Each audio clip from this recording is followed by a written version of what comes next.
the saints go marching in, oh, when the saints go marching in, how I want to be in that number when the saints go marching in.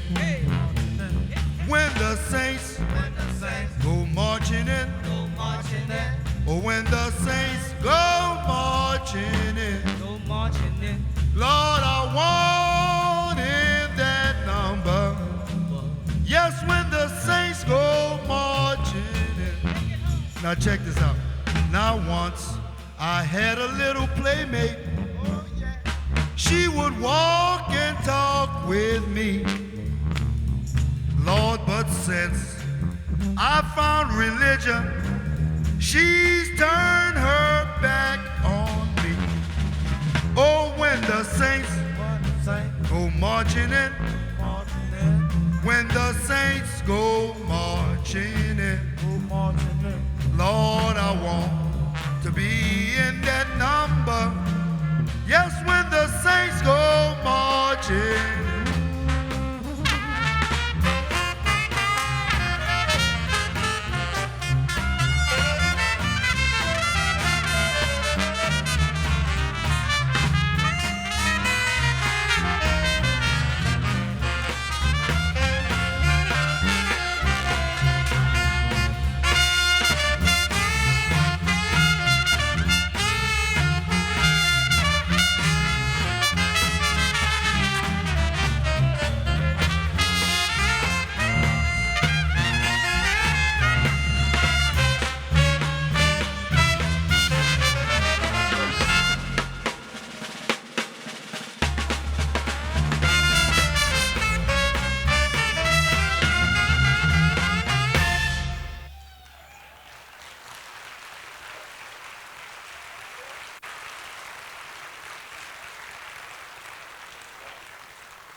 Larger than life.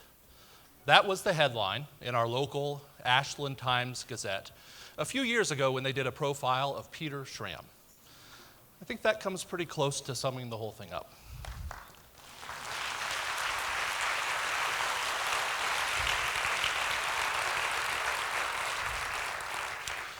He is a teacher, a mentor, and a friend to so many of us in this room tonight. And of course, anybody who knows him knows that he loves books. So I have the opportunity to tell the first Peter Schramm story of the evening. Years ago, Ashland University used to give an AU cookie to prospective students to brag about our great food service here at the university. It's a great food service. It's a good thing to give them. And these students would then come up and meet with Peter, and he would take the cookie, and he would give them a book. And it wasn't just because he wanted the cookie. He has done something similar for so many of us in this room, for his students, for his friends, sending books, and it's something that we are all certainly the better for. And of course, he has devoted his life to studying and teaching about America. His love for our country has instructed and strengthened all of ours. He is always reminding you Americans about why this country is the world's cradle of liberty and the last best hope for mankind. Now, I am thrilled that so many of you are here tonight. And we have many friends who wanted to be here tonight, but couldn't. One of them, the governor of our good state, is planning a run for president that he'll be announcing soon and couldn't make it to Ashland tonight. But he sent us a brief message. Hi, everyone. I apologize I can't be there with you tonight to celebrate and honor Dr. Peter Schramm. It's been my privilege to know Dr. Schramm. He's a well-respected leader, teacher, mentor, and most important, a friend to so many of you in this room. Dr. Schramm has the unique ability to ignite a passion within each of his students, constantly encouraging them to reach their God-given potential. I've had the pleasure of getting to know and working alongside several of his scholars throughout my career.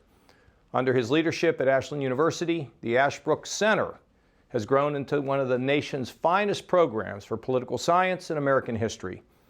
As you know, students are taught the value of understanding where we came from, the importance of the sacrifice leaders that have come before us have made, and of course how freedom is one of life's greatest gifts. There are few better to teach this than Dr. Schramm. Throughout his days at the Claremont Institute and the Reagan administration, and most recently his time at the helm of the Ashbrook Center, the doctor has dedicated himself to America, its people, and its founding principles. It's our duty to continue to move forward together with these principles in mind. Peter, God bless you. Thanks for what you have done, and Godspeed.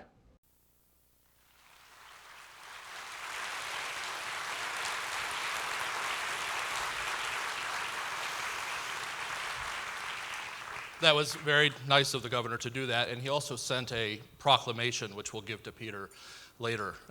It's quite lovely. I'd also like to thank Bob Gibbs. Congressman Gibbs is with us this evening, and he's going to be giving a talk on the House floor next week in honor of Peter, which is very generous of him.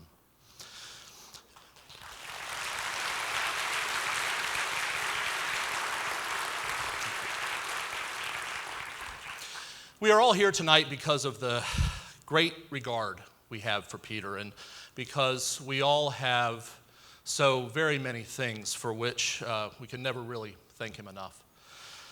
The bad news, of course, is that we are here because of his struggle with cancer, and that's what brings us together tonight. The good news is that we have a chance to honor him, to thank him, to give him the opportunity to be his Hungarian self once more and criticize us for the way that we're going to go about this.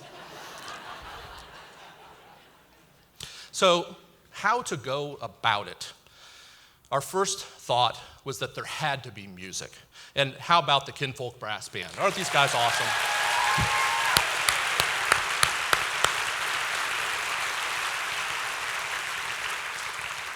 These guys had an incredible journey full of all kinds of flight problems. Some of these guys are playing on Ashland University instruments for the first time here tonight. It's impressive. They've made an incredible trek from New Orleans to play some of Peter's favorite music for him, and we appreciate them doing that. At the end of the program, they're going to be back on stage, and we'll have food and drink to continue through the evening, and hope that you'll stay and enjoy the music with them. And of course, there has to be food or drink, and we have someone in the audience who very generously made that possible for us tonight, and we're very grateful to that person.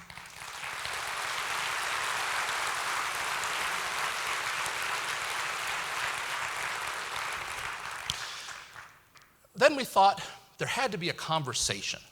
I mean, in a sense, all of Peter's institution building and teaching has been aimed at preserving and enriching the American conversation. And it seemed to me that the best way to honor Peter was to bring some of his friends together to talk, as he has talked with all of us. Now, as with any Schramm conversation, I have no idea where this is going to go. The greatest challenge in putting together this event this evening is that so many of you here tonight could just as easily be on the stage as be in the audience. I have taken the liberty of asking 6 people to join me on stage, 6 friends of Peter who have devoted their own lives to enriching the American conversation. So please join me in welcoming to the stage Ashland University Professor of Political Science, Jeff Sikkenga.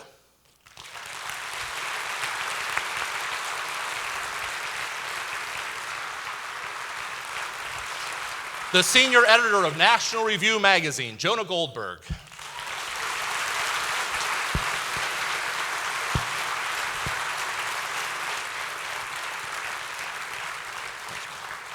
Professor of Politics at Washington and Lee University, Lucas Morel.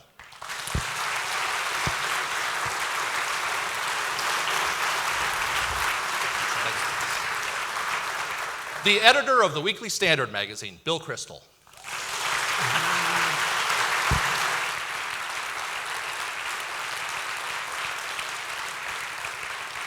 Senior fellow at the Ashbrook Center, David Tucker.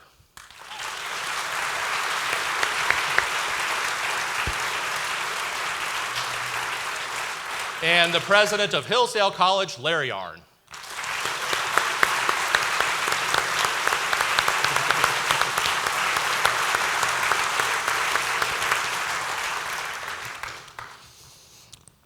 So let me start by setting some context for everybody in the audience. And I think it may be a good place to start just to go down the line and ask how we know Peter Schramm. Larry, would you be, as the person who has known him the longest on this stage, would you be willing to start for us? Thank you, Roger. So I give my greetings to new President Campo, who seems a very able man for a college president. And Fred Finks just retired. And I assert that among male human beings, I know Peter Schramm longer and better than anybody living. And I speak for the other one, Chris Flannery, who's always been reticent when he shouldn't be. Their friendship is a model to me of that highest of human association. And I will say that I met Peter in August of 1974, 10 seconds after I met Chris Flannery. I had been sent by a man named Jeff Wallen, who might be here tonight, I don't know. He's grown rich in his age, and he lives on a yacht. And he was a professor in Arkansas, where I studied. And but for him, I would have been a graduate of the University of Chicago Law School, and probably richer than I am now, but ignorant. And to you lawyers, I love to say, I almost went to law school. I decided to get an education. So I pulled up with my sister, who became Peter's wife and mother of his 4 children. Now he has Sally, wonderful woman, as his wife. And Chris stuck his hand in the car first, and Peter second. And I learned later that they had great trepidation about me because they'd been informed by Jeff Wallen that I was ignorant of sin. And there was no real way to appraise my capacities. And so that's how I met Peter Schramm. He was best man at my wedding in England to my wife, the greatest woman there is. And I can tell you, no best man was ever more loved by a groom than he. And I think he was entirely useless at the work.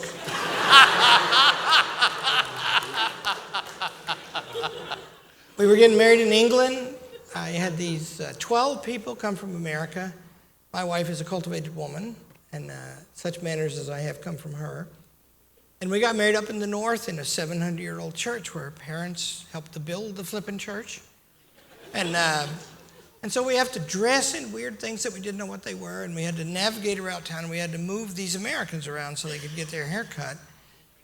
And all we had to do it was this crappy car. And we almost completely fell apart, and Schramm became useless. And I said, "You're the best man, Schramm. You've got to think of something." And I should tell you, because he was never very good under pressure. There came a knock on the door, and Stephen Cambone, whose wife is here tonight, had a tray. He was wearing a morning suit. I got married in morning suits without the U, that word. And he was carrying 6 bottles of Carlsberg Special Ale, which is especially powerful beer. And that's what saved the day. And I remember after we'd had our second one, I said, "Peter, you should have thought of that." Bone, we call him Bone. Bone, you should have been best man. David? I also met Peter for the first time in Claremont. I was invited by some fellow graduate students who I was playing basketball with to attend a lecture by 2 military officers. And this was when the volunteer Army was still relatively new and a subject of discussion. And in the course of that discussion, a student in the lecture announced that he couldn't join, he would never join the military because he couldn't see any reason to defend his country. And suddenly there was an explosion of sound. A chair went one way, a desk went, and then this big guy got up and he made this impassioned speech about the goodness of America and the necessity to defend it. And it was a wonderful speech. I can't remember any of it because I was so amazed at the circumstances of its delivery. But a couple of weeks later, I was again playing basketball, and I was introduced to Peter Schramm, and I suddenly realized, well, here he is. And it turned out that Peter was a much better defender of America than he was a basketball player. So in fact, I can say that I had my first lesson in civic education from Peter before I even knew who he was. Bill? I actually don't even quite remember when I met Peter. I think he was at Claremont, and I was, excuse me, a grad student at Harvard, and I came out to Claremont for some conference or something like that. But I worked with Peter most closely at the education department in the second term of the Reagan administration. I was Bill Bennett's assistant, then became his chief of staff. Peter was trying to reform higher education, a good cause, which still needs to be worked on. We did our best at the education department. I can't say we actually improved American education at all, but we had a good time. But occasionally, every now and then, Peter's path and mine didn't necessarily cross every day or even every week, but occasionally I'd hear of some explosion in the higher education part of the education department, and inevitably Peter was at the center of it. This may surprise you, but Peter was really not cut out to be a bureaucrat, you know?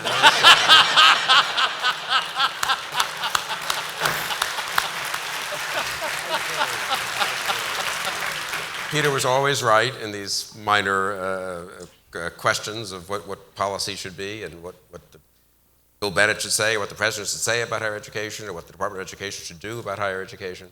And of course, we became very close after that. I've been honored to be on the board of the Ashbrook Center many years and really watched Peter's terrific leadership here, a real accomplishment, not just for what it's done for Ashbrook and the students here in Ashland, which of course is very important, but what it's done for the country. We were talking about this before, David and Lucas and others. I mean, this has really become such a model, both a model for how to educate students, how to educate teachers, high school teachers, and college teachers for that matter, of students. And I think in this day and age with the internet, more than just a model that can be talked about, but one that can be observed and really replicated. So Peter's influence goes way beyond, I mean, most of you here, the huge majority of you here, think of him, as you should, proudly as a Ashbrook and Ashland person, but his influence really is national.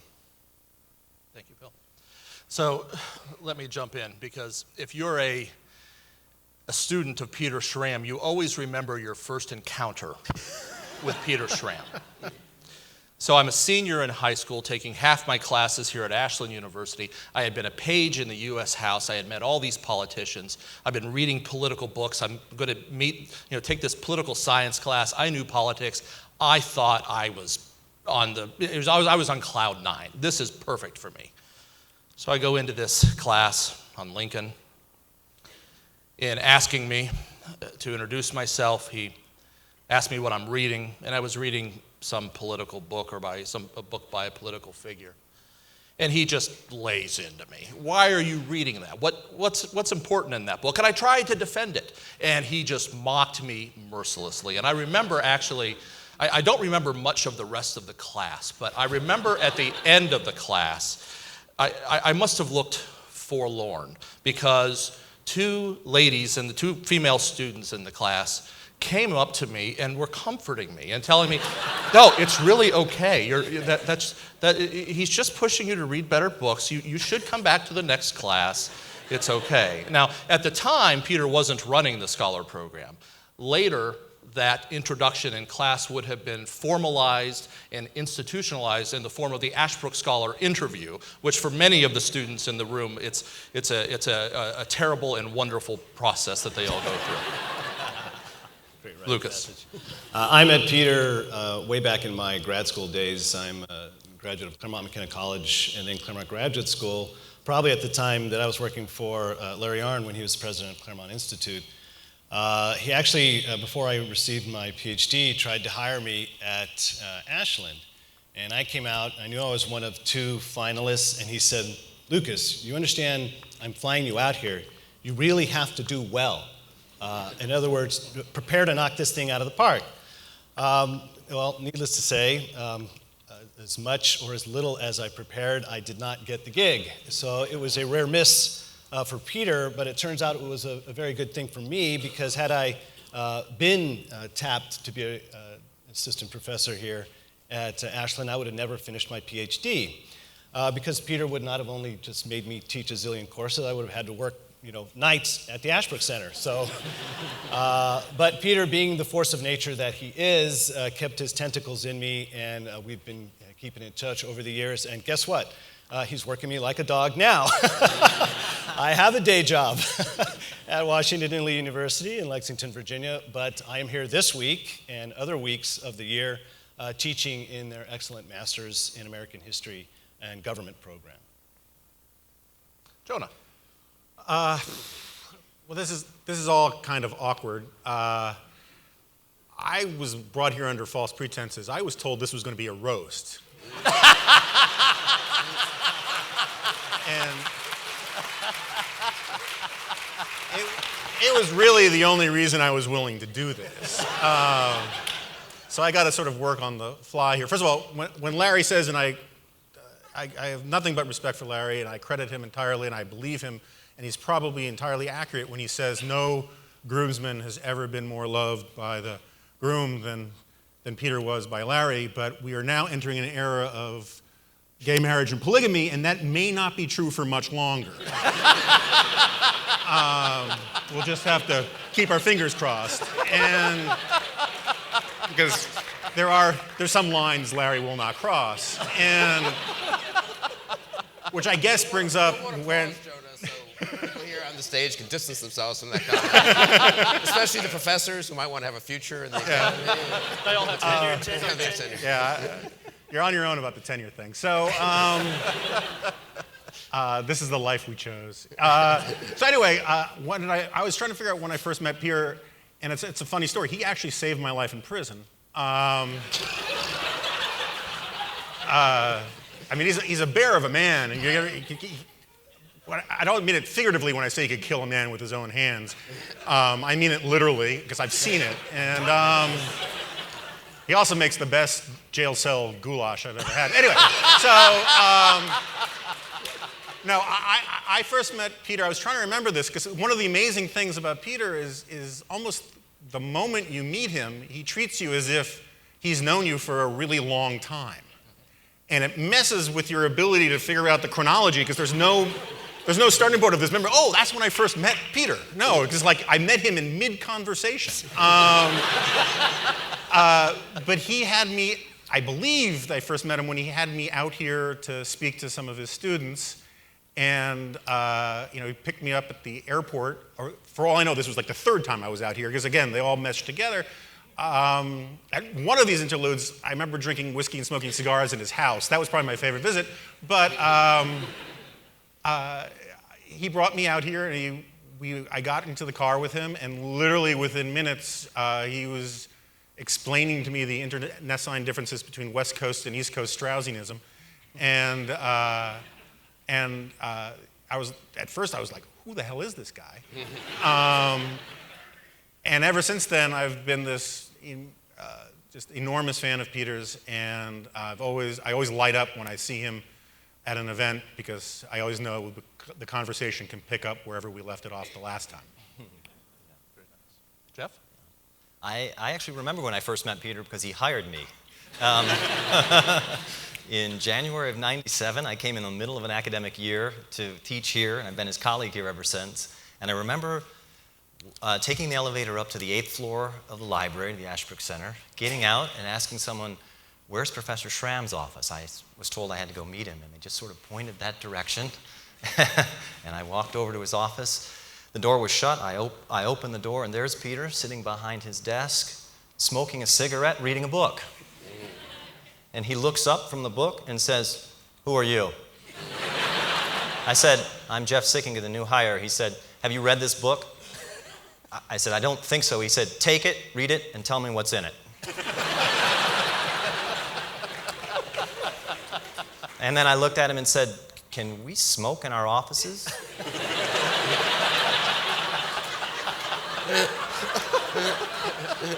And he just looked at me and said, what do you think this is, Albania?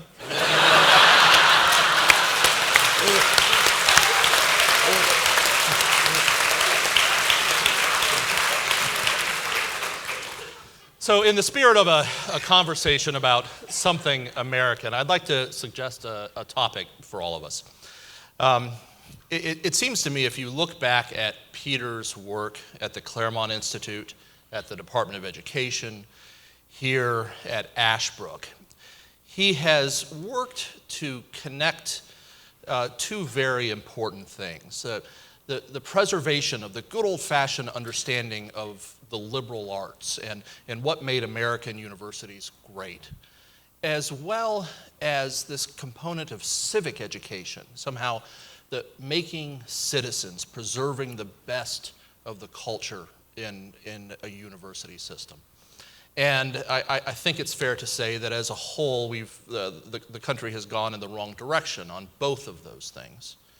And I'd like to explore that a little bit. To what extent are universities doing these things well? Or to what extent is the civic education component even alive in American universities at this point? And what are our chances over time of affecting this and somehow returning universities to what Peter has been trying to do here and at Claremont and elsewhere? So I'll volunteer something. In the middle of the professor's story, I marveled that he got the job commenting on smoking, but I know why he did now. He mentioned Albania, which is the only country on earth upon which Hungary can look down.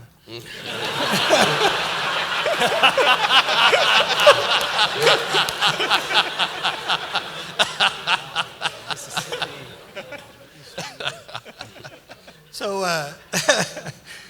the state of civic education. So Peter, the Claremont Institute was conceived when I was the junior member of 4 guys who thought it up. And it was named after I left to go to Oxford to court a woman. And probably, well, Peter or Chris had to have thought of the name, but we've never been very good at remembering who thought of what specifically. But it's called the Claremont Institute for the Study of Statesmanship and Political Philosophy. And these two phrases conform to the relationship between politics and political thought. So that was on Peter's mind from a very early day. And where are we now? It's not to being illegal to carry on civic education or liberal education in the old sense. Liberal education is the idea that some things are ultimate and other things should be organized under them and toward them, including politics. But we live in the age of engineering. And so the curriculum is standard, and everybody's got to take it. And students are factors of production. And that's got teeth in it now. That's very aggressive. And the mode of its aggression is amazing because there's a system of federal funding for colleges, but also accreditation is now run by the Department of Education, and that's partly a Republican invention, second Bush administration. And so you can get in hot water in a hurry, and then second to that, there are these forces which are themselves very considerably funded by the government, but animated by ideas that started in the university that impose codes on speech, and those codes are increasingly voluntary in their compliance, because who wants hell coming down on them? Jonah's joke. Didn't everybody respond and laugh when somebody said the professors could get in trouble and Roger said that's okay? That's because we all know that, see. That's where it's going. So with that preface, I'll just say that the prospects for liberal education are fantastic. And the reason is liberal education concerns things that are beautiful, and bureaucratic education concerns things that are ugly. And sooner or later, people are going to rally to the things that are good and beautiful.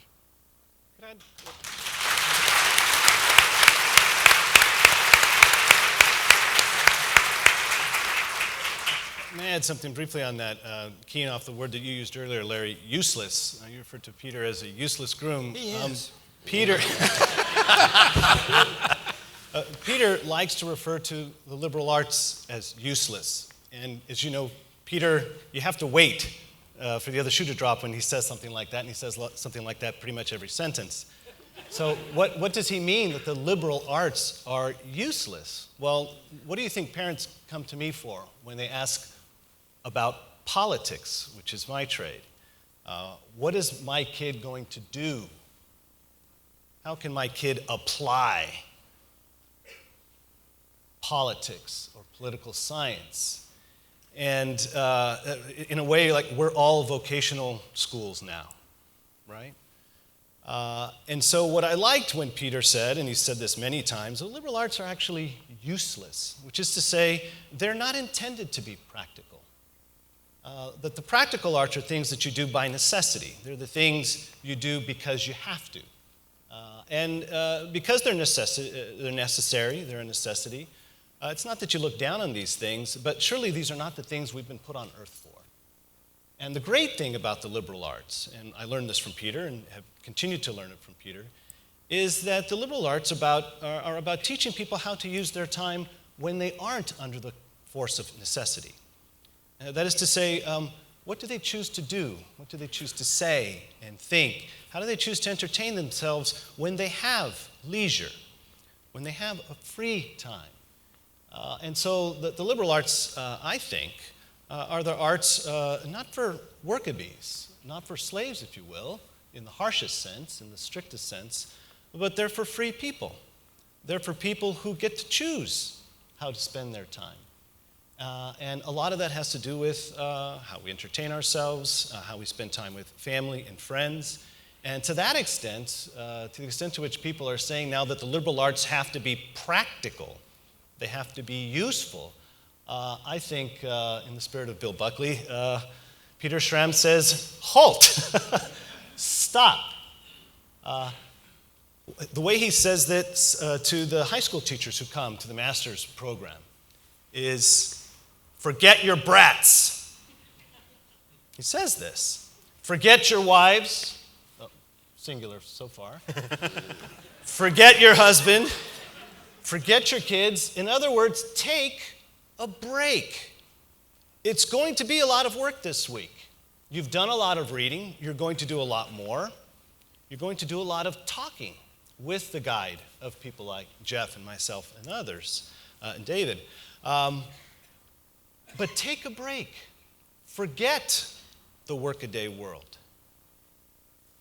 Enjoy thinking about things that are on a higher plane, the higher things. And to that extent, I don't reflexively anymore rush in to tell parents why they should spend X amount of dollars to have their kids take my classes and only end up with a politics degree. We need to teach kids not just to make a living, but to make a life. Can I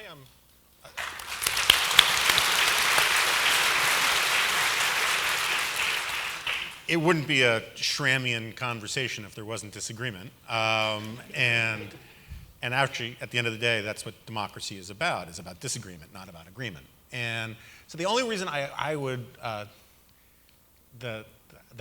tempted to flip the safety on my rifle when I hear that the liberal arts are useless. I mean, I get it that it's a study of ideals, it's a study of first principles, I understand all that.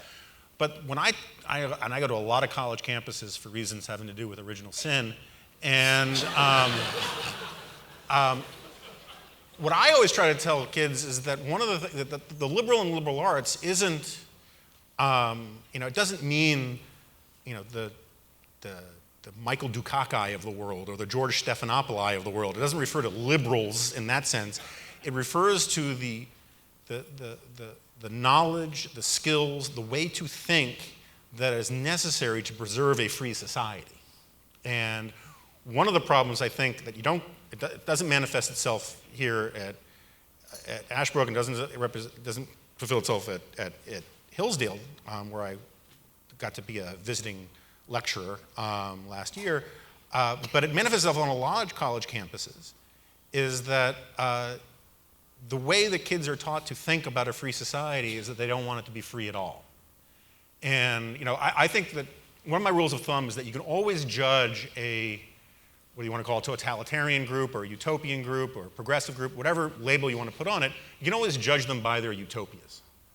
And one of the greatest problems that we have in American life today is that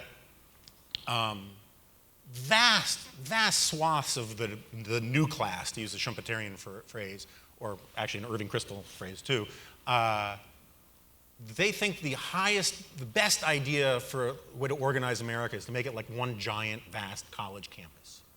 And I talk to these kids at these elite schools, and it's amazing. They have their food paid for, their tuition paid for, their security is provided for, people clean up after them, and all that is required of them is to read interesting things and get drunk at least on weekends, if not more, and they think they are independent. And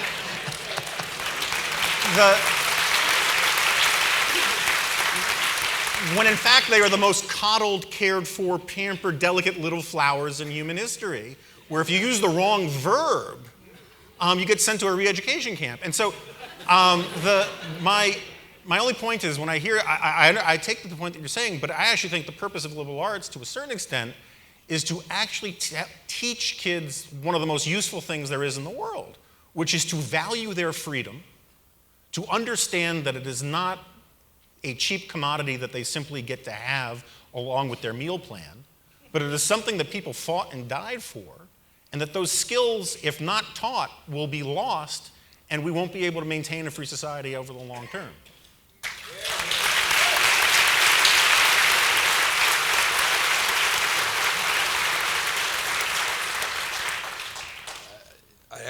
I actually visit and speak at a fair number of college campuses too, and what I always tell the kids is, don't vote for Obama again. That was inappropriate. That was terrible injection of partisanship in this high-minded gathering. I'm deeply apologetic for that.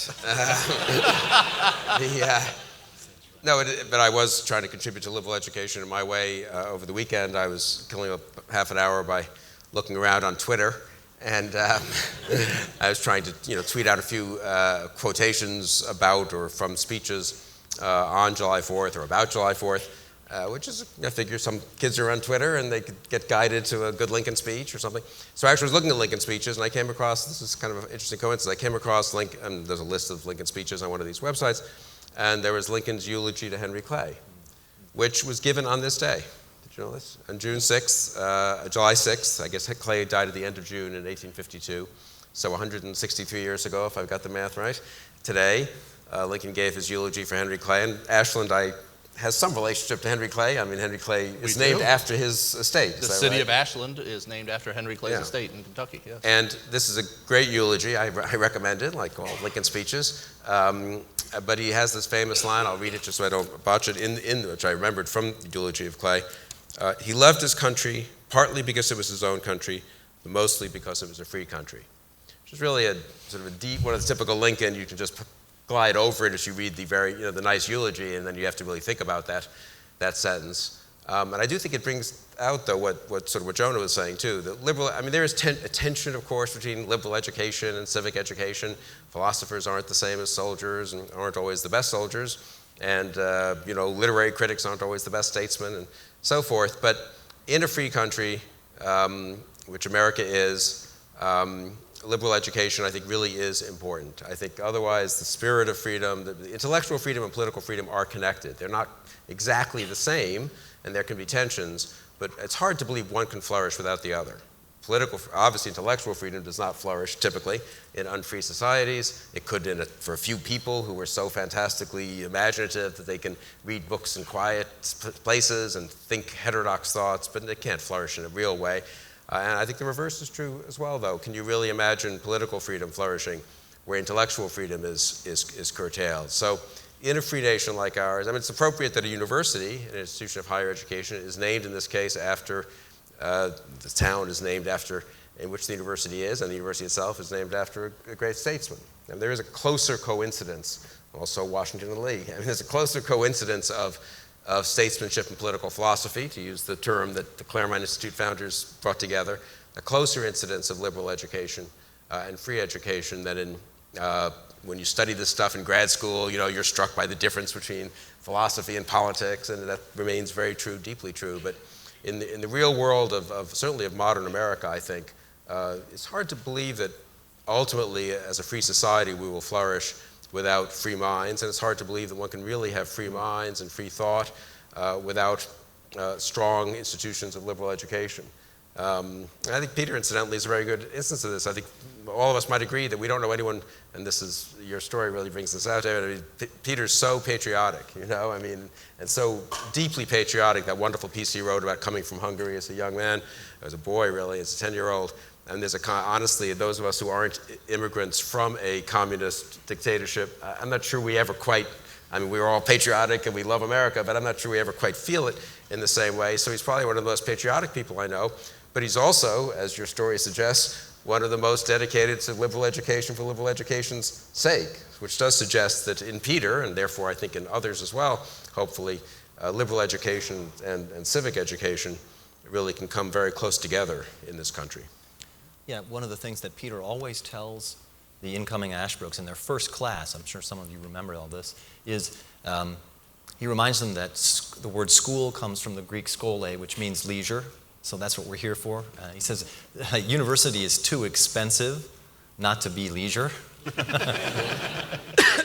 And the other thing he always says, he says this to them and all of his colleagues, to all of us, is I will argue with anybody, but not with someone who denies that God has created the mind free. He said that is the axiom of all education, and it's also, as Jefferson said, the axiom of a free society. And from my mind, knowing Peter, that's how he connects civic education and liberal education. That the mind is created free and free to seek and find the true, the good, and the beautiful. And that's something that, he taught me, and he starts the first class of the first year with those students with that.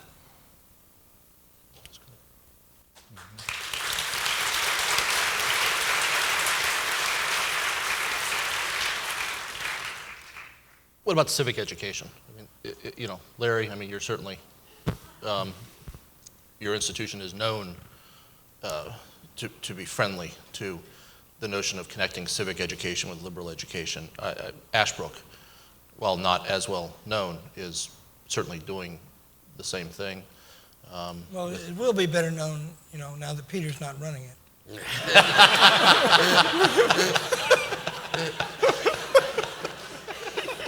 One thing about Larry, he's very good when he has a theme to his remarks. He's very good at sticking.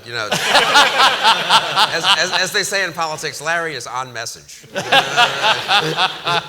This turns out to be one of my oldest themes. So in Aristotle's Ethics, at the beginning of chapter 2, the first chapter is everything aims for the good, and the goods are arranged in a hierarchy. And the second chapter is, there must be some art that is the authoritative place where you would study that, and he names politics to be that place, the authoritative earthly human community. And so to study the authoritative claims that are made in politics, and this thing I'm telling you, I learned it with Peter and Chris 400 years ago. And the book begins in the personal commitment to the good, immediately to politics, and it ends in the highest human association, which is friendship. So I got to learn that with those guys in best way I can imagine, with a teacher who was devoted to it, Professor Jaffa. So what about civic education? Well, that's what Bill said and Jonah said, in their different ways, are the same thing, sort of, but they seem profoundly wise to me, because you have a stake that's written in your nature, because you're the being that can speak, in living under law. Human beings are truncated and deficient if they don't live under laws, and they're miserable if they don't live under good ones. And so liberal education starts with the laws.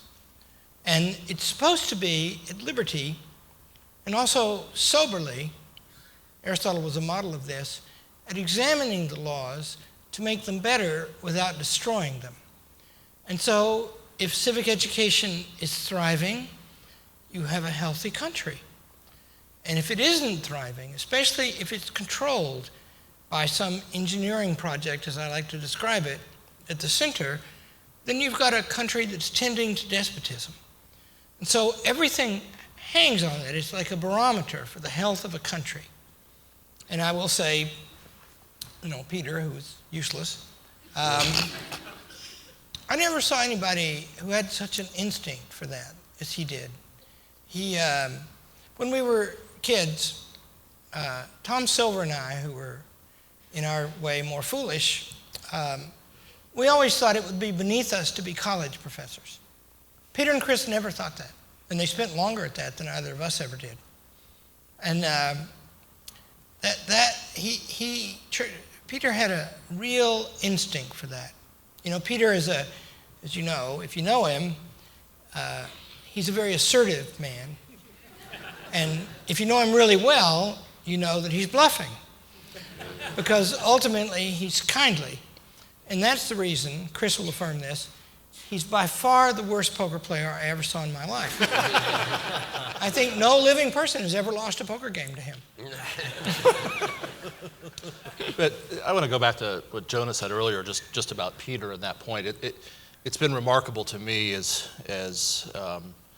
we've shared the news of what's going on, what Peter is going through. The number of faculty around the country who consider Peter a mentor. I mean, we have some of his students. I mean, Mickey Craig, who's the chair of the political science program at Hillsdale, is a former student of Peter. Mickey's here, but Jim Muller from the University of Alaska. We have people that have traveled great distances here tonight, and many others who have sent tributes in other ways that never sat in a formal classroom with him, but had that, halfway through the conversation, we're just pulled in to him. And that's true of all of his students. We've been talking about the Ashbrook Scholar program. And the students, of course, have mentors or advisors all around campus who help them. But every student in the program looks at Peter as really their first advisor. We never said that, nothing formal about it. But it's just something it's just in this wonderful, friendly way that he pulls people in. It's remarkable. You don't see that very often. It's just a very fine thing. Yeah, one of the things that Peter says, and it's an idea that he and David Tucker have been working on, thinking through, is a proper classroom is a little republic. One of the things that, if you've ever been in Schramm's classroom, immediately he says, don't raise your hand. What are you doing raising your hand? It assumes that the professor is as they say, the sage on the stage, right? And it assumes that the professor has the authority to start and stop discussion. It doesn't assume that the thought is the authority that's going on. It's a real conversation back and forth. You don't raise your hand, and that's the kind of equality that makes up a republic, right? And the other, liberty, the principle of liberty Peter always talks about is the conversation is going to go where it goes. And I think, in fact, the students have coined a term which is called to schramble, which I think means to follow the meanderings of a great man. But boy, could we have those kind of classrooms. Well, if it's true that a classroom is a little republic, and when you start that process, you don't know where it's going to end up, the same is true about the big republic. And I think that's reflected in the comments on the stage, some concern about where that, you could say, historical conversation is ending up. But a necessary part of believing that the human mind is free is believing that reason and conversation and so forth can will ultimately triumph. The truth will triumph through that process. That may be what Larry was getting at when he mentioned the beautiful and the good and so forth. But it's also the case that from the beginning of the American Republic, this has been an issue. Almost as soon as the Declaration was signed, people began to wonder about how we should educate ourselves because what we were doing was new. And I believe that argument has never really ended. Every time there's been a major change, that argument has picked up urgency. So with the Industrial Revolution, it occurred. High schools became more important. People needed new skills. The same is true now when information technology is changing the way we do lots of things. I'm interested, I thought it was only 15-year-olds who were tethered to their electronic devices, but I find it's also true of college presidents. So that's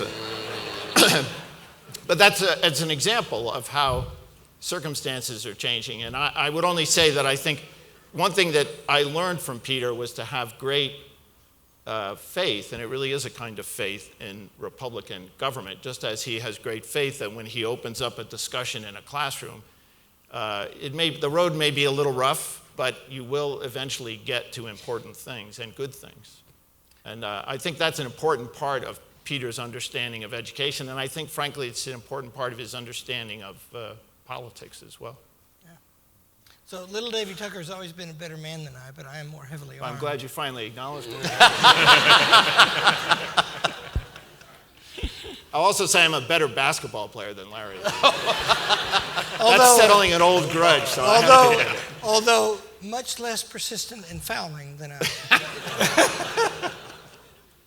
I think this discussion of Peter here is making him a little more hippy-dippy than he really is, if I could say. I mean, all this talk about letting the discussion go and everyone's equal in the classroom and reason prevailing, that's all true to some degree, and I take it really is true. I've never really been in a classroom with Peter, I guess, now that I think about it, but of his teaching style. I'm a little more inclined towards the benevolent dictatorship type of classroom, which has its place too, you know, but I mean, Peter also, I'd say, of all of our friends and the worlds of political philosophy and political science and American history, and this I do think comes partly from his circumstances of his youth, has been very hard-headed, is very hard-headed about the world.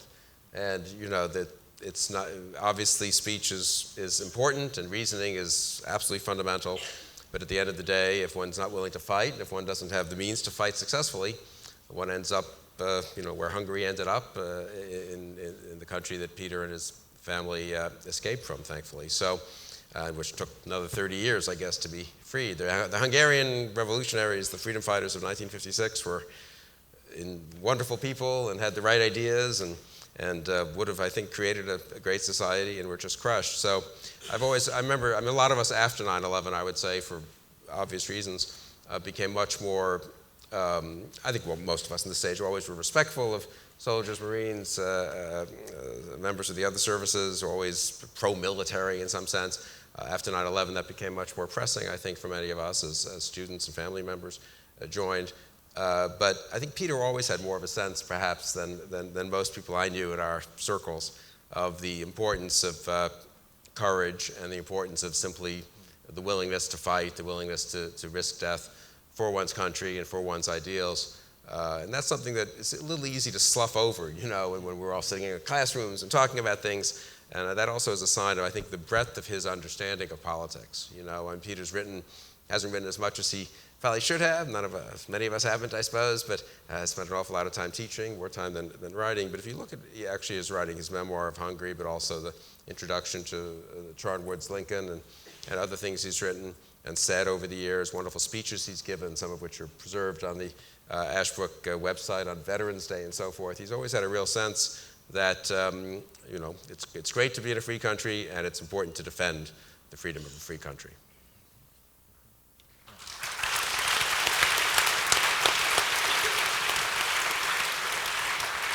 Yeah, and as much as we talk about the Little Republic, in the end, Peter creates the syllabus for what is going to be discussed, which goes back to the books, and I think that's really that's something that's key here. The focus not just on you know, great American text or Western political theory, which you'd expect, but you know, Shakespeare. And you know, I have wonderful memories of sitting around reading Shakespeare with Peter or Jane Austen and having conversations about these things. And it just somehow seems what education ought to be and isn't quite enough. There's not quite enough of it. You know, to support Bill, Peter did this a long time ago. Got into a government document that caused us some harassment. We were all responsible for that. But we had some foreigners, as we politely call them, come to study the American founding with us, and Peter would open his classes by saying, we have to start with the premise that you people are all barbarians.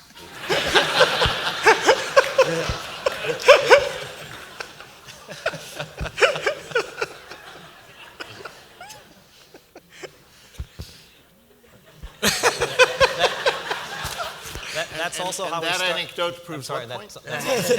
Peter is not just gentle in the classroom. No, I think, yeah, he certainly wasn't gentle the first time I saw him at all.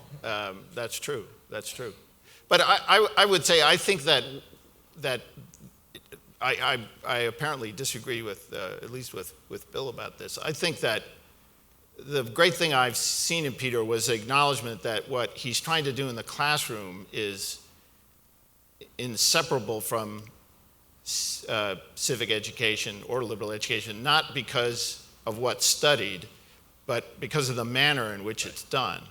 And some basic assumptions, I think, in the way he thinks about this are that, odd as it may be, that there is a world out there, the world is of a certain sort, and your mind is capable of understanding that. Not only that, but it's necessary to talk with other people to come to understand that. And I think in a way, it's not different from somebody, fundamentally from somebody who thinks he has a good idea about a new industrial process or something and says to himself, I can do this better, I can make it work, and sets himself that task of thinking that through and trying to do it. So I think it's true that there is this combination in Peter that has always struck me as unusual in his appreciation for the fact that there isn't some kind of separate world of academic study.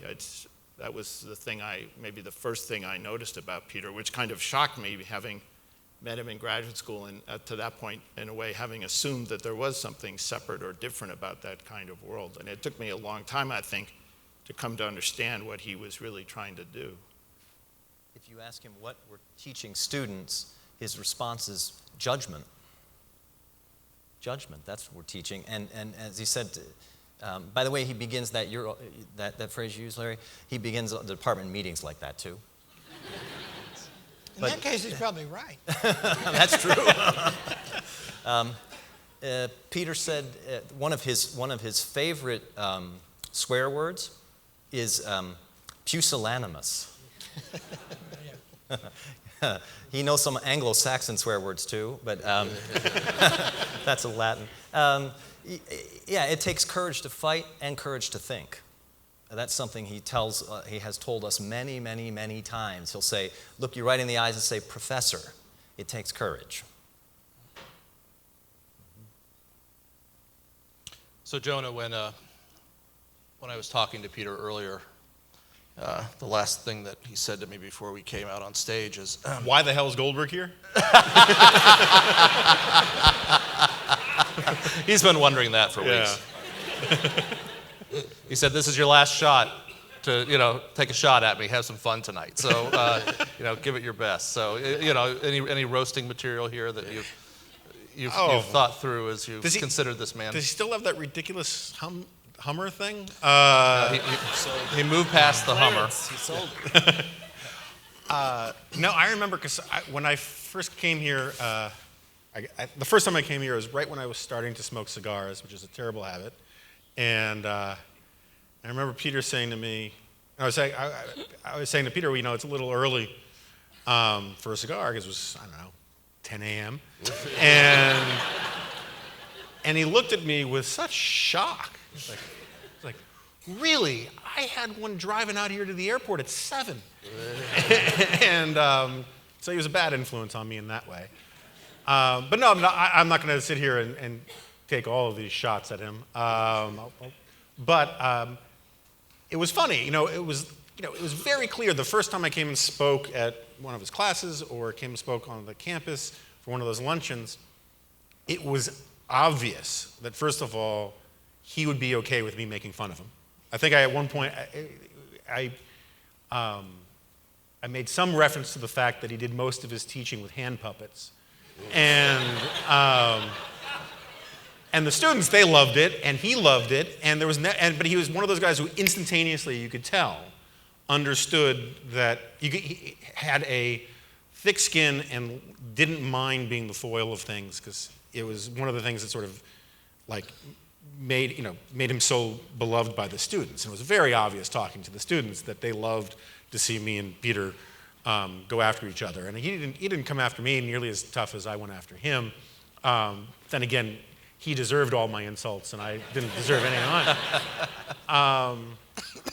mine. No, I did not.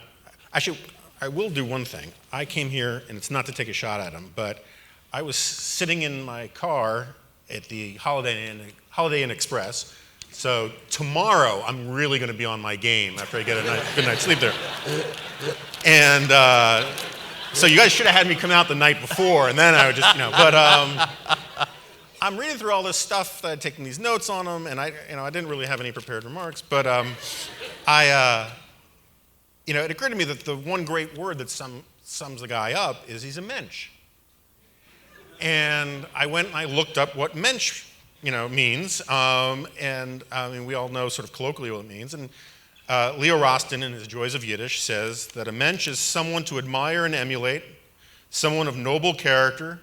The key to being a real mensch, he writes, is nothing less than character, rectitude, dignity, a sense of what is right, responsible, and decorous. And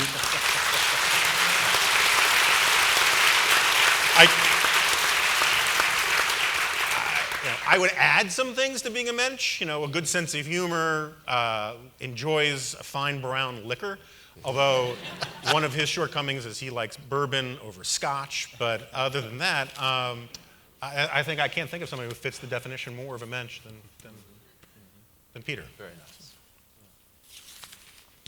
Well, the only way that I could get Peter to come here tonight to this was to have this band here to play music. Otherwise, he committed to me that there was no chance that he would show up.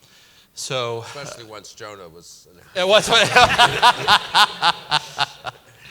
So, at the risk of cutting a conversation a little short, I hope all of you would be willing to hang around, and we're hoping that as the band plays that we can just have a reception here as well as a reception outside, and hope we can continue the conversations. But I'd like Peter to stick around here a little bit longer tonight, so we're going to have to get to the music, I think. So please join me in thanking these 6 wonderful people for joining us.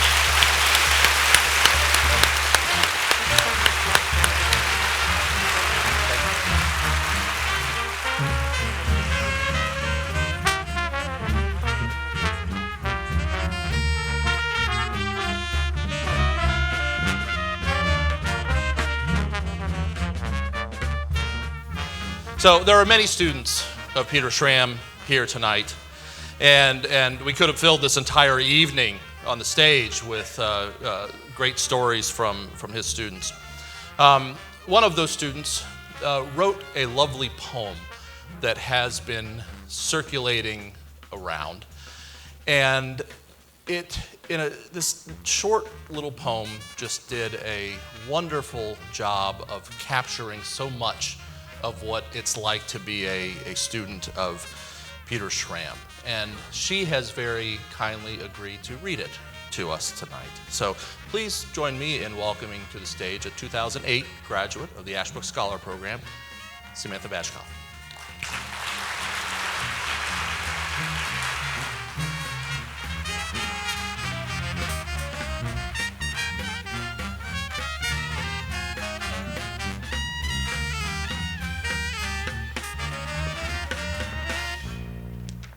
Thanks for staying. It is very mysteriously and cleverly titled For Dr. Peter Schramm. The first question he ever asked me was whether I knew why the word school derives from the Greek word for leisure.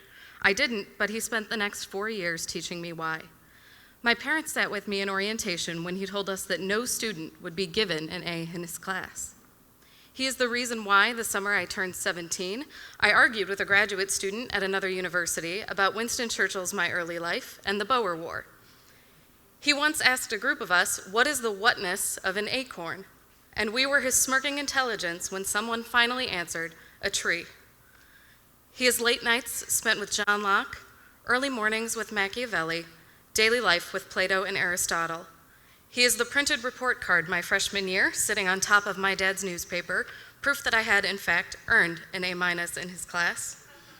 He is the way we read, question, wonder, understand, feel in our very marrow what it all means to be political, social animals, to be men and women, to be Americans, to be human beings. He, in his leather jacket and striped button-up, cowboy boots resting on a desk littered by Xenophon, Ellison, Lincoln, laughing with his entire body and believing with his entire soul. The last question I'll ever ask him is, do you know? Do you know what it meant to me, to us, and to everyone who has ever had the pleasure of meeting you, or of meeting us in turn? It means everything. You say you were born American, but in the wrong place. Thank God for us. The timing of your life has been perfectly right.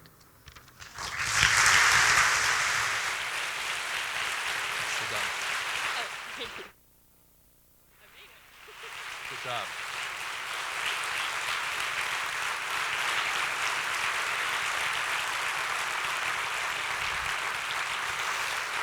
Yeah, we can't do too much of that because I can't take it. So, over 35 years ago, Peter was the founding president of the Claremont Institute for the Study of Statesmanship and Political Philosophy. As Larry mentioned, the mission of Claremont is very similar to the mission of Ashbrook, to restore the principles of the American founding to their rightful authority in America. Since he left Claremont many years ago, Peter has remained a member of the board of directors of the Claremont Institute. Please join me in welcoming to the stage the chairman of the board of the Claremont Institute, Tom Klingenstein.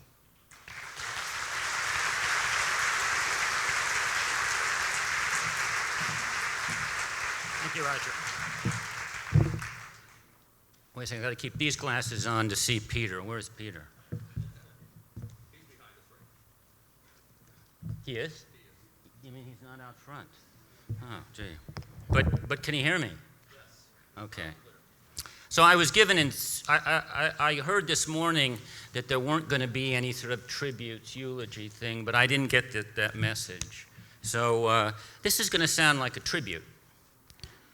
And I'm actually very happy to give it. Since its inception, Claremont, which studies and teaches political philosophy, has been struggling to explain to its donors why political philosophy is of any practical importance. What Peter thinks, so I heard the other day, is that in order to explain ourselves, what we need is not better marketing, but better poetry. I wish I had expressed it so clearly. Peter understands that noble enterprises like Claremont are great-souled things that best express themselves by means of poetry.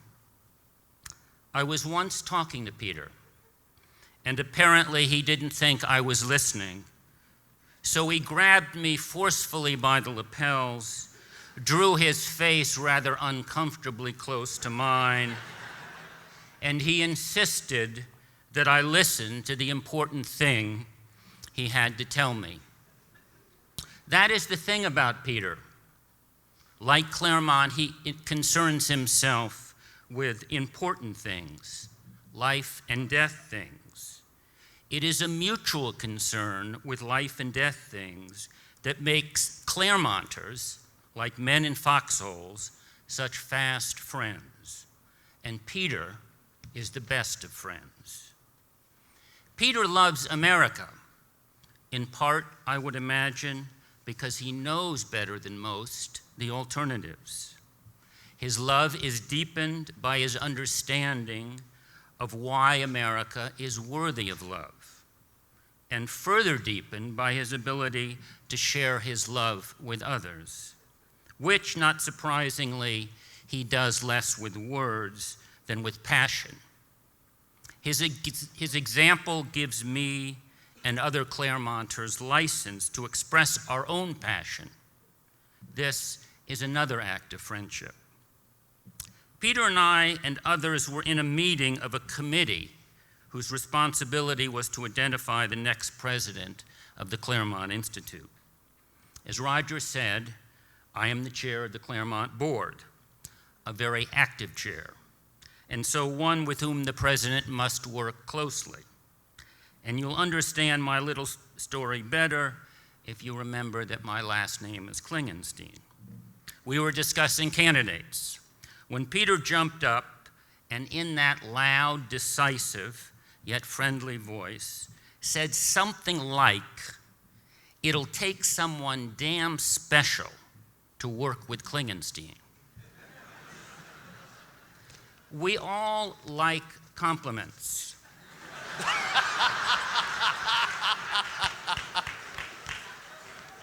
But most compliments are not terribly memorable.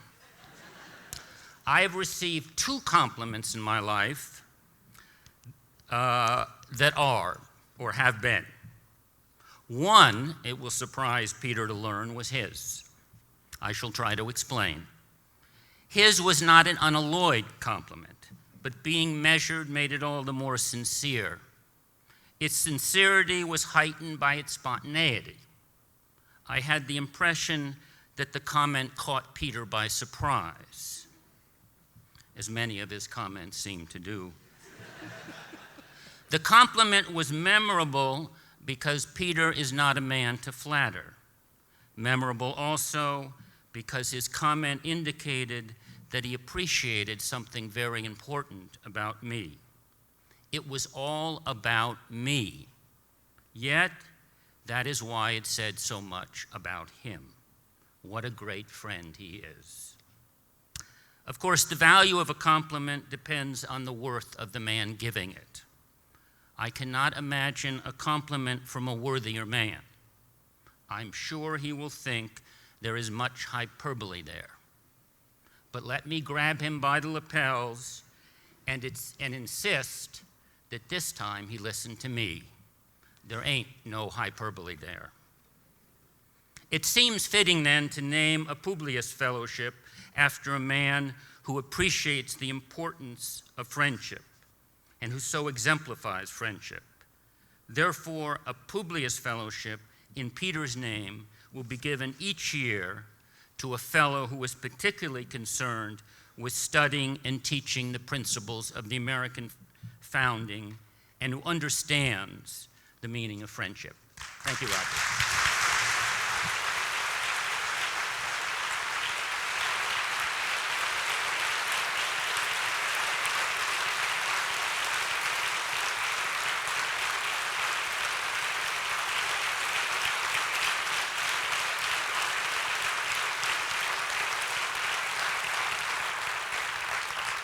So Tom says he is an active chair of the Claremont Board.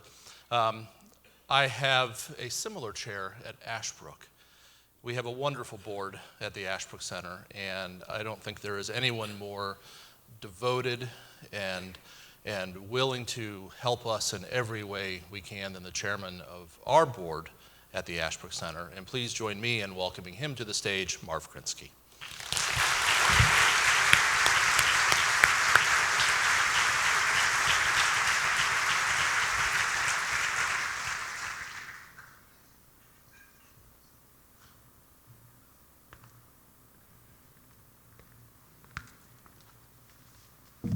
Why is it so quiet out there? Roger, I really appreciate the opportunity, and I don't think I'll use all the 30 minutes that you asked me to spend. Speaking of lapels, Tom, this may be the only suit of clothes I have that don't have wrinkled lapels from Peter. I think that's just something ingrained with him, I'm not sure. Plus the explosions that we heard about, they're common. There's a lot of dents in the walls up at the center. But so who is Peter Schramm? I should say Professor Schramm. And you've heard a lot about that already. He's certainly a man who loves teaching, and he certainly loves books. He's a man who took over an organization that needed life, and he certainly provided just that. He was preceded as executive director by Chuck Parton, who was my predecessor as chairman.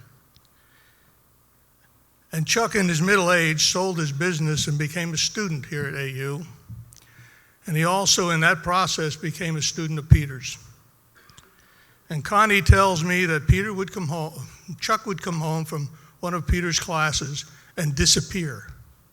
No dinner, he was gone, downstairs to study. Why? Well, he loved the coursework. But more than that, he wanted to meet and beat Peter's challenges in the classroom. Not easy to do. Any of you that knew either one or both of them can imagine what that sight was like with two AAA personalities going after each other. And if Peter could do that to a grown man, I'm not sure I envy the scholars.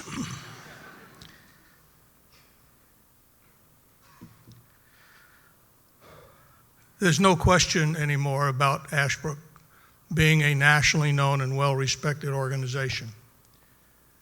Good students across this country now know our virtues.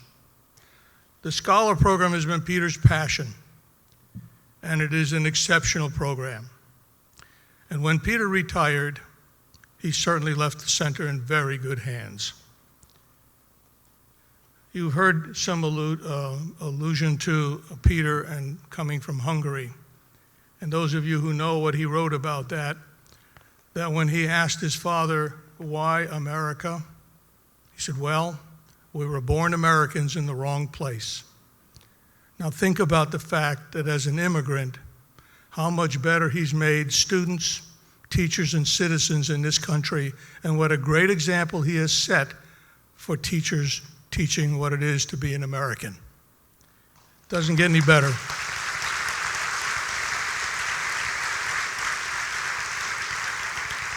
Now, you've heard a lot about books.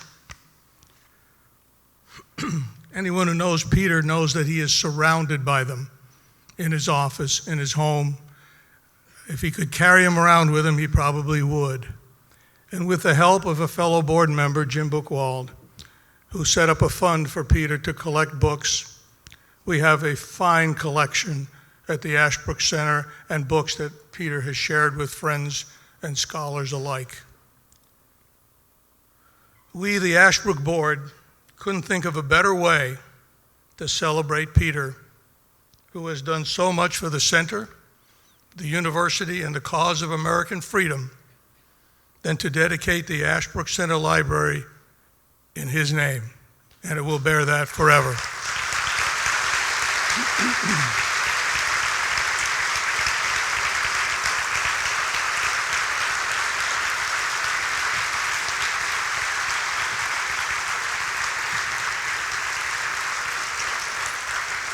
I want to take this opportunity to thank all of you for being here and for Roger and the staff for setting this up.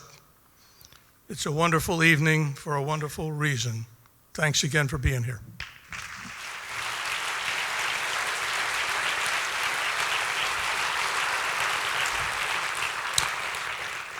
Thank you, Marv, very much. Well, we're all here for one reason this evening, to give thanks to someone who has been deeply helpful to all of us. And this is our chance to do it. Please join me in welcoming to the stage Peter Schramm.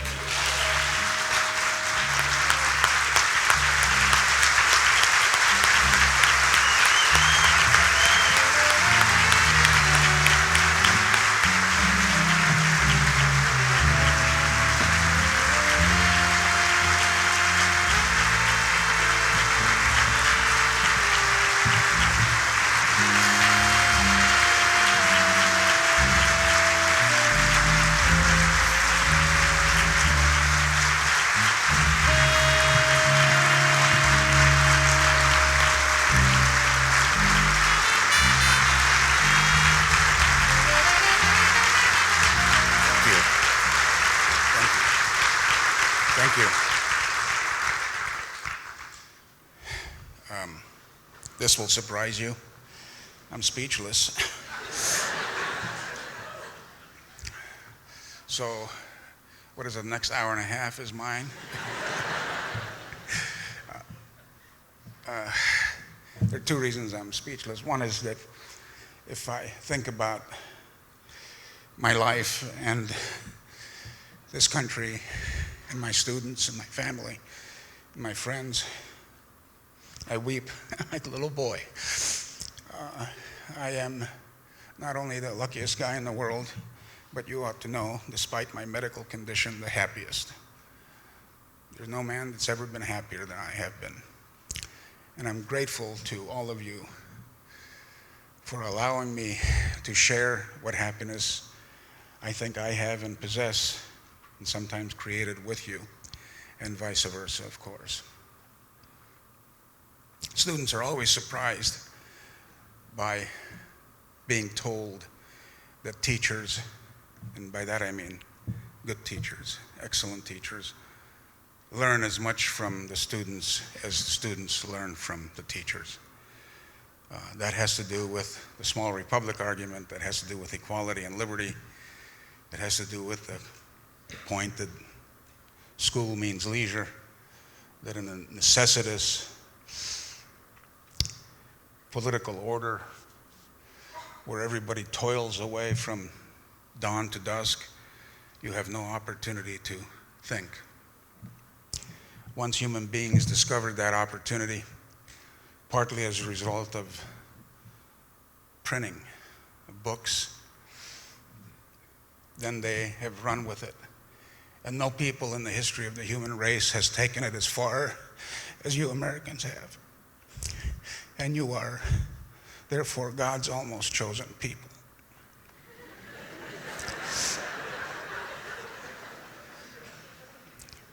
You have seen something, I oppose this, of course, but you know, Roger's running things and rule and be ruled in turn, and it's his turn. The reason I said I would be here is because of the band, right? Because the band, blues, jazz, especially New Orleans style jazz, is a perfect reflection of the American heart. It shouldn't surprise us that Louis Armstrong was a liar. He always said he was born on the 4th of July. He knew he wasn't, but he should have been, because he so perfectly reflected the American heart. And when we study the American mind, both in its origins and its best and its degeneration over the years, we also study the American heart. And Tom Klingenstein's remarks, Tom, where are you? I'm sorry I haven't had a chance to say hello. Lovely, lovely statement. Tom himself is, of course, a poet. He writes plays. His dad plays on Frederick Douglass and Abraham Lincoln by a guy named Klingenstein is an interesting, what a country this is, right? The only thing that would be a greater surprise is if you lived in Milwaukee instead of New York.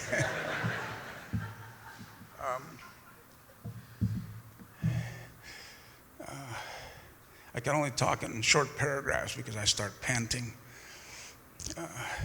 It's impossible for me to convey my gratitude to all of you, to my friends, whom I love, have always loved, and their very presence in my life has made me a much better human being than I would have been without that presence. I'm grateful, and I thank you. And you will always be in my heart and mind to the extent I can hold on to you. Roger? So, wait a minute. Don't interrupt. Oh, man.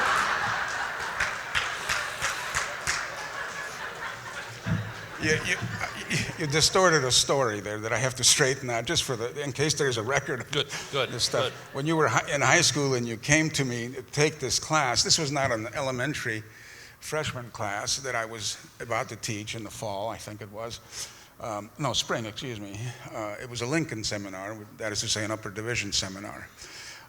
The freshman seminars are easy because in the freshman seminars, many students here know, we read Xenophon's Education of Cyrus, Plato, Aristotle, Machiavelli's Prince, Locke's Second Treatise, and the Shakespeare play. That's the freshman class. And unless Bill Kristol wants to lie about it, he teaches at Harvard, I know that at Harvard, the junior political science students read Xenophon because they don't think the Harvard freshmen are smart enough.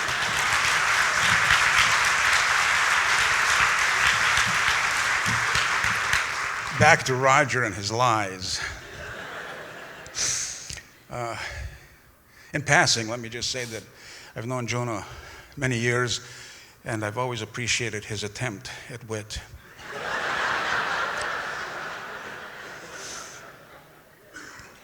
Roger was 17 and a half, I think, when he comes strolling into my office, wants to take this Lincoln class, and I try to talk him out of it. I said, who do you think you are? This is a junior level class, 22-year-olds take this, and blah, blah, blah. And he insisted on taking it, and this will not surprise you, but he turned out to be the best student in the class. So you didn't finish the story.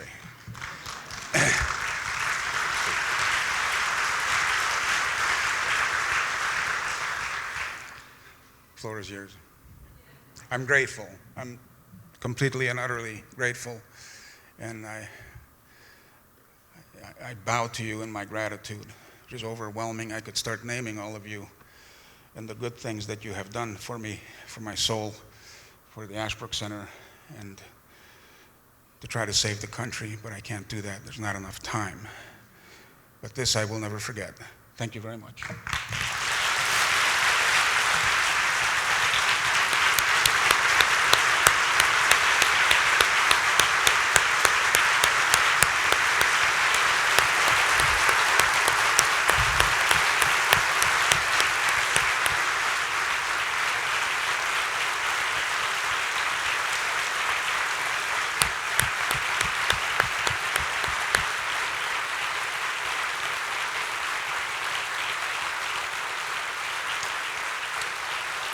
Okay, one more thing that has to be said, though, about Peter. It's, as he would say, a sweet thing in life when two people come together in marriage who ought to be together in marriage. And Sally accepted Peter's proposal to marry him, and they were married in May at Havre de Grace, Maryland, And I realized coming up to this that we've never actually formally and properly congratulated them for this. So please allow me to bring back Peter and Sally Schramm so we can offer them our congratulations.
I hate to see that evening sun go down.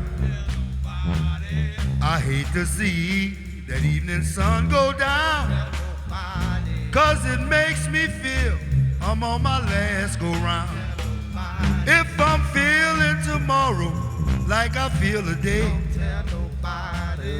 feeling tomorrow like I feel today, pack up my troubles, make my getaway. Sing I'm going to St. Louis Sorry, but I ain't taking you. Going to St. Louis, I ain't taking you. There's nothing in Missouri a woman like you can do. I got the St. Louis blues. St. Louis blues. St. Louis blues. I got the St. Louis blues. I got the St. Louis blues. St. Louis blues, and I'm blue as I can be.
Every day I have the blues.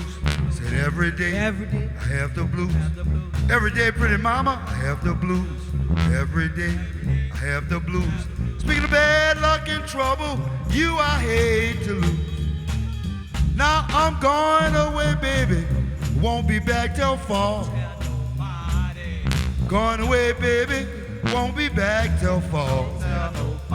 If I find a good girl, won't be back at all. I got the St. Louis blues. The St. Louis blues. St. Louis blues. St. Louis blues. I got the St. Louis blues. St. Louis